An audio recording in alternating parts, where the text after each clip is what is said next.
Hi, we're here with Carl Tannenbaum, Chief Economist of Northern Trust. Carl, great to see you. Good to be with you. There's a lot going on in Washington. Do you see changes coming to the Federal Reserve? It's certainly a possibility. The Fed, which was a hero during the financial crisis for getting it through, has become over the past couple of years a bit of a villain in Washington, as congressmen have felt very free to criticize the Fed and Chair Yellen, and President Trump on the campaign trail echoed those concerns.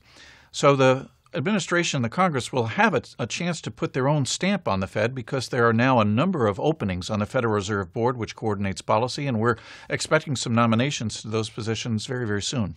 If the White House had its druthers, would it favor high interest rates or lower interest rates? Now, that's a great question because we've heard a little bit of both.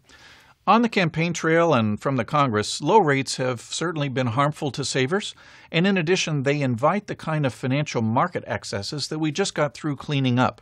And so by far the bigger political tone has been that the Fed should be raising interest rates more regularly and aggressively. However, our country is still in debt, and many of the proposals that are being forwarded by the White House and considered by the Congress might add to the deficit, for instance, for infrastructure spending or if there is a tax cut. And if we have a bigger deficit and interest rates are higher, that gets to be more expensive. So again, the tone of what the administration might like to see from the Fed will be important as they select new candidates for the board.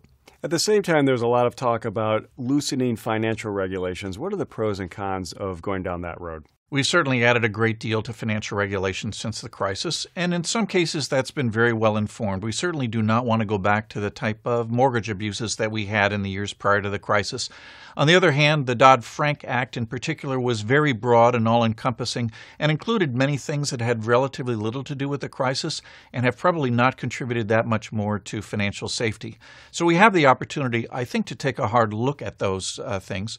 On the other hand, a complete rollback, I think, would be very dangerous. Again, we don't want to go back to some of the excesses we saw before, especially at a time that the economy seems to be running well and the markets are richly valued. How do you see monetary policy unfolding in the coming months? The Federal Reserve over the course of the last 3 years has been exceptionally cautious, and I don't expect that to change.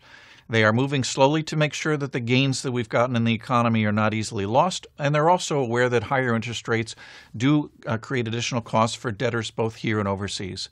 We're still expecting additional interest rate increases at mid-year and at the end of the year, but of course, the data will tell what the actual schedule will be.